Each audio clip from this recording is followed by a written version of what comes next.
Sai, Shri Sai Satcharitra, chapter 32. In this chapter, Hemadpant describes two things: how Baba met his Guru in the woods and through him God, and how Baba made Mrs. Gokhale, who has made up her mind to fast for 3 days, eat Puran Polis. Preliminary. In the beginning, Hemadpant describes the Sansara by the allegory of Ashwatha, that is the banyan tree, which has in the phraseology of Gita roots above and branches below. Its branches are spread downwards and upwards and are nourished by the gunas, and its sprouts are the objects of the senses. Its roots, leading to actions, are extended downwards to this world of men. Its form cannot be known in this world, nor its end, its beginning, nor its support. After cutting this banyan tree of strong roots with the sharp weapon of non-attachment, one should seek the path beyond, treading there where there is no return. For traversing this path, the help of a good guide, that is Guru, is absolutely necessary. However learned a man may be, or however deep his study of Veda and Vedant may be, he cannot reach his destination safely. If the guide be there to help him and show him the right way, he would avoid the pitfalls, and the wild beasts on the journey move aside. Baba's experience in this matter, through the story which he gave out himself, is really wonderful, which, when attended to, will give you faith, devotion, and salvation. The quest. Once, 4 of us were studying religious scriptures and other books, and thus being enlightened. We began to discuss the nature of Brahma. One of us said that we should raise the self with self efforts and not depend on others. To this, the second replied that he who controls his mind is blessed. We should be free from thoughts and ideas, and there is nothing in the world without us. The third said that the world is always changing, the formless is eternal, so we should discriminate between the unreal and the real. And the fourth, that is Baba himself, urged that bookish knowledge alone is worthless, and added, let us do our prescribed duty and surrender our body, mind, and 5 pranas to the Guru's feet. Guru is God, all pervading. To get this conviction, strong, unbounded faith is necessary. While discussing in this way, we 4 learned men began to ramble through the woods in quest of God. The 3 wanted to make the quest with their free and unaided intellect. On the way, a Vanjari met us and asked us, "It is hot now. Where and how far are you going?" "In the woods," we replied. He inquired, "On what quest are you bound?" We gave him an ambiguous and evasive reply. On seeing us rambling aimlessly, he was moved and said, "Without knowing the woods fully, you should not wander at random. If you want to walk through the forests and jungles, you should take a guide with you. Why do you exert yourself unnecessarily during this hot noon sun? You may not give out to me your secret of the quest, still you can sit down, eat bread, drink water, take rest, and then go. Be always patient at heart." Though he spoke so tenderly, we discarded his request and marched on. We thought that we were self-contained men and needed nobody's help. The woods were vast and trackless. The trees therein grew so close and tall that the sun's rays could not penetrate through them, so we lost our way and wandered here and there for a long time. Ultimately, through sheer good luck, we came back to the place where we started. The Vanjari met us again and said, "By relying on your own cleverness, you missed your way. The guide is always necessary to show us the right way in small or great matters, and no quest can be successfully carried out on an empty stomach. Unless God wills it, no one meets us on the way. Do not discard offers of food. Served dish should not be thrust away. Offers of food should be regarded as auspicious signs of success. On saying this, he again offered us food and asked us to be calm and patient. Again, my companions did not like this unsolicited hospitality and discarded his offer. Without doing any quest and without taking any food, the three began to move out. So obstinate were they. I was hungry and thirsty, and I was moved by the Vanjari's extraordinary love. We thought ourselves very learned, but were strangers to kindness. The Vanjari was a quite illiterate and unqualified fellow, and belonged to a low caste. Still, he had love in his heart and asked us to eat the bread. In this way, he who loves others disinterestedly is really enlightened, and I thought acceptance of his hospitality was the best beginning of getting knowledge. So, very respectfully, I accepted the loaf of bread offered, ate it, and drank water. Then, lo, the Guru came and stood before us. What was the dispute about? He asked, and I told him everything that had happened. Then he said, "Would you like to come with me? I will show you what you want. But he alone who believes in what I say will be successful." The others did not agree to what he said and left him, but I bowed to him reverentially and accepted his dictum. Then he took me to a well, tied my feet with a rope, and hung me head downwards and feet up from a tree near the well. I was suspended 3 feet above the water, which I could not reach with my hands or with my mouth. After suspending me in this manner, he went away, no one knew where. After 4 or 5 hours, he returned, and after taking me out quickly, asked me how I fared. In bliss supreme I was. How can a fool like me describe the joy I experienced? I replied. On hearing my answer, the Guru was much pleased with me, drew me near him, and stroking my head with his hand, kept me with him. He took care of me as tenderly as a mother bird does of her young ones. He put me into his school. How beautiful it was! There I forgot my parents, all my attachments were snapped, and I was liberated easily. I thought that I should embrace him and kept staring at him always. If his image was not fixed in my eyes, I would rather be blind. Such was the school.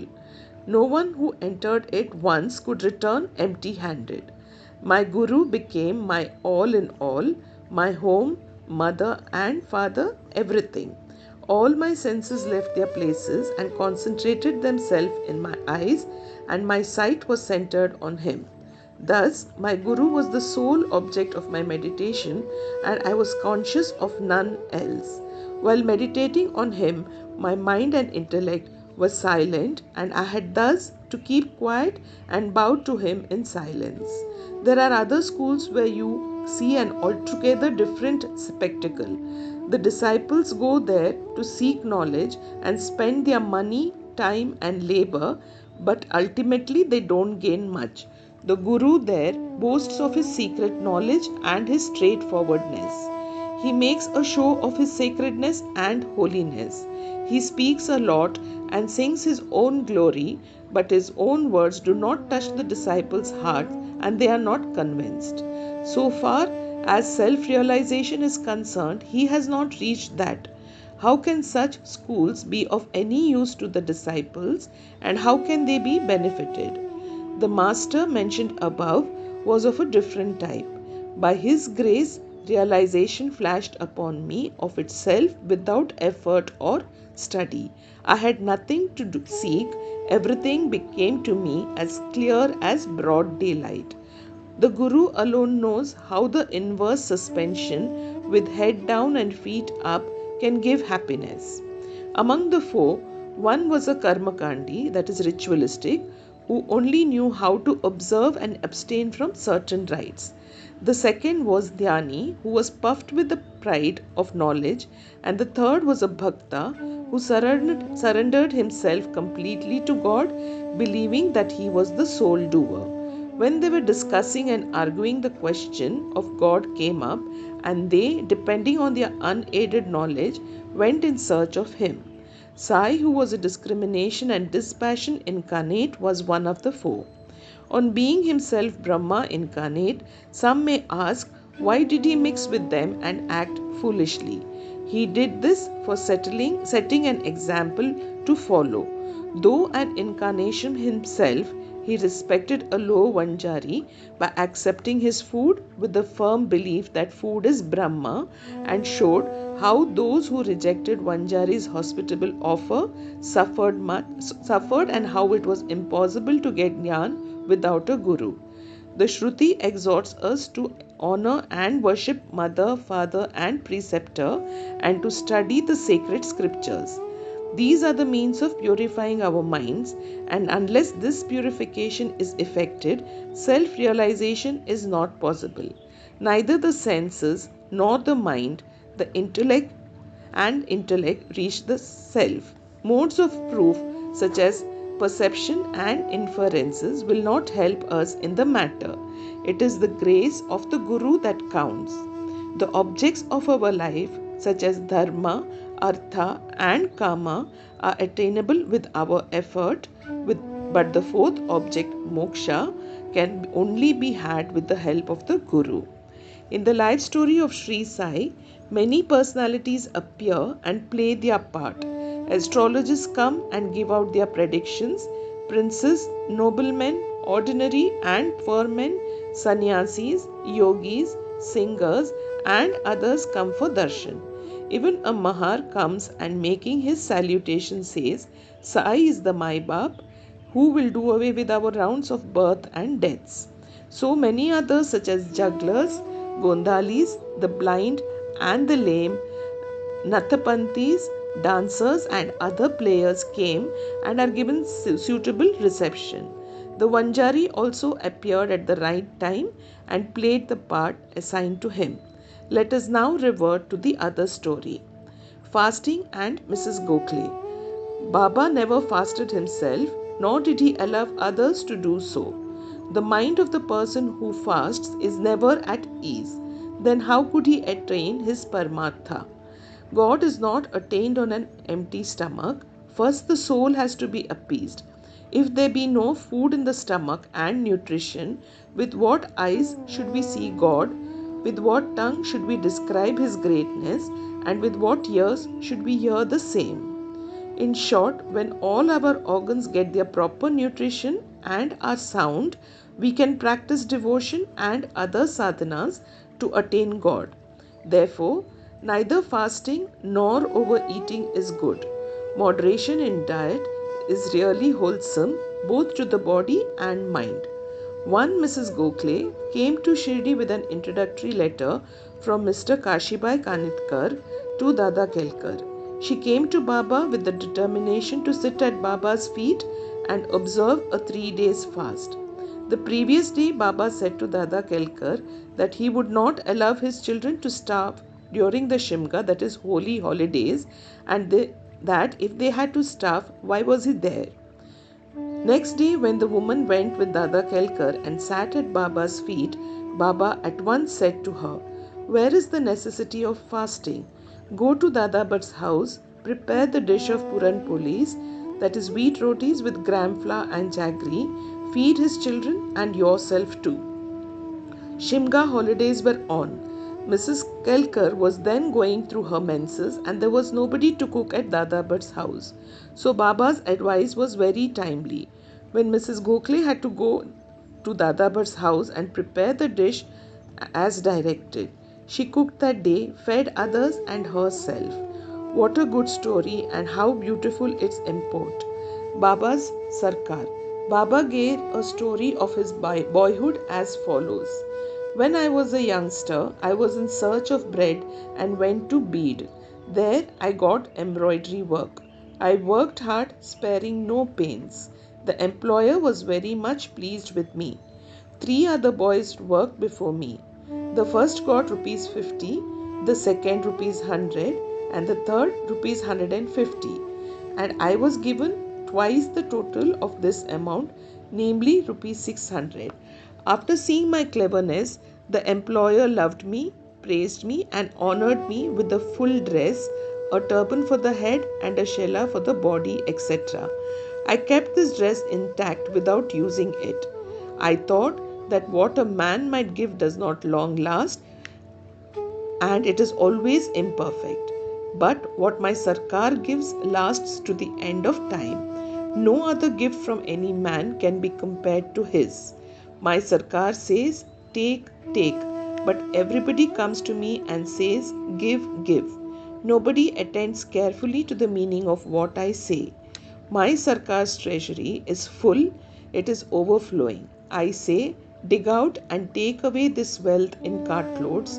The blessed son of a true mother should fill himself with this wealth.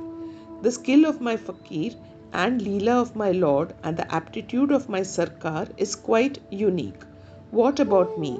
Body will mix with the earth, breath with air. This time won't come again. No matter where I go or where I sit, Maya always troubles me much. Still, I am always anxious for my men. He who does anything, a spiritual endeavor, will reap its fruit, and he who remembers these words of mine will get invaluable happiness. Bow to Shri Sai, peace be to all.